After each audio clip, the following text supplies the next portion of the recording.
عالم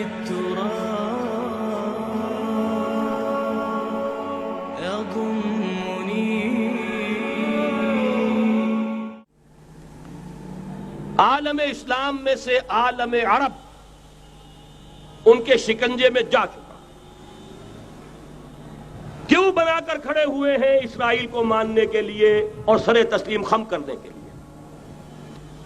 بہرحال نوٹ کر لیجئے، عالم عرب جا چکا۔ کوئی دن کی بات ہے، میں سنسنی پیدا نہیں کرنا چاہتا، لیکن حالات اور واقعات سے نگاہیں بند کرنا بھی کوئی دانش مندی کی بات نہیں ہے۔ یہ ایودھیا کی مسجد شہید کی گئی، ابھی یہ ایک بہت بڑا مزار جو ہے شہید کیا گیا، اور اس کے ساتھ کئی مسجدیں شہید کی گئی۔ یہ سب کیا ہے؟ یہ مسلمانوں کی نفس دیکھی جا رہی ہے کہ کوئی غیرت اور حمیت نام کی کوئی شے باقی ہے؟ جیسے علامہ اقبال نے وہ نظم لکھی تھی، عبد القادر روہیلا بڑا ظالم جفاجو کینہ پرور تھا، لیکن یہ کہ اس نے جو ایک ٹیسٹ لیا تھا کہ وہ جو عورتیں ہیں تیموری خاندان کی، ان میں کوئی رمق رہ گئی ہے؟ معلوم ہوا کہ نہیں، کہ غیرت نام تھا جس کا گئی تیمور کے گھر سے، ختم، غیرت نکل گئی۔ اسی طرح ایودھیا کی مسجد، اب چرار شریف، اور یہ کوئی دن کی بات ہے کہ اب مسجد اقصیٰ کا نمبر آیا کہ آیا، اس کے لیے پوری تیاریاں ہو چکی ہیں۔ یروشلم کا مشرقی حصہ خالی کرایا جا چکا ہے، اس کے اندر اب پورا تسلط یہودی کر رہے ہیں، یہاں تک کہ اب کے یاسر عرفات صاحب نے بھی کچھ نہ کچھ جو ہے احتجاج کی بات کی ہے، حالانکہ اب تک ہر بات مان کر منقار زیر پر تھا، لیکن یہ کہ ایک وقت آتا ہے آخر کار اسے بھی کچھ بولنا پڑ گیا ہے۔ لیکن یہودی اب پیچھے قدم ہٹانے والا نہیں ہے۔ ان کا تھرڈ ٹیمپل، تیسری مرتبہ ہیکل سلیمانی تعمیر ہونا ہے۔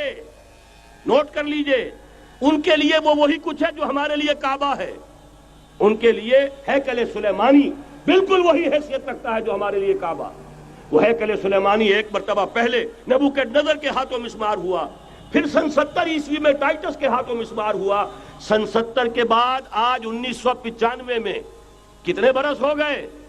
پورے 1925 برس ہو گئے کہ ان کا کعبہ زمین بوس پڑا ہوا ہے۔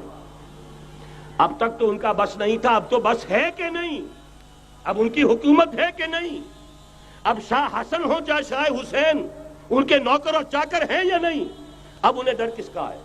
لہذا کوئی دن کی بات ہے، مسجد اقصیٰ شہید ہوگی اور ٹیمپل کی تعمیر شروع ہوگی۔ یہ تو بہرحال ایک نقشہ ہے۔ اگلا نقشہ آپ کو بتانا چاہتا ہوں، ایک دوسری تصویر ہے۔ یہ تصویر ہے زمینی، ایک تصویر ہے آسمانی۔ وَمَكَرُوا وَمَكَرَ اللَّهُ وَاللَّهُ خَيْرُ الْمَاكِرِينَ۔ انہوں نے اپنی سی تدبیریں کی، اللہ نے اپنی تدبیر کی، اور ظاہر بات ہے اللہ کی تدبیر سے بہتر تدبیر کس کی ہوگی؟ چنانچہ یہودیوں کی سازشیں اس وقت بھی ناکام ہوئی تھی یا نہیں؟ ظاہر بات ہے جاء الحق وزهق الباطل ان الباطل کان زہوقا۔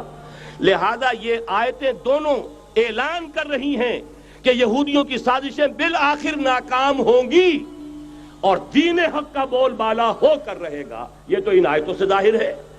یریدون لیطفئوا نور اللہ بافواہہم واللہ متم نورہ ولو کرہ الکافرون۔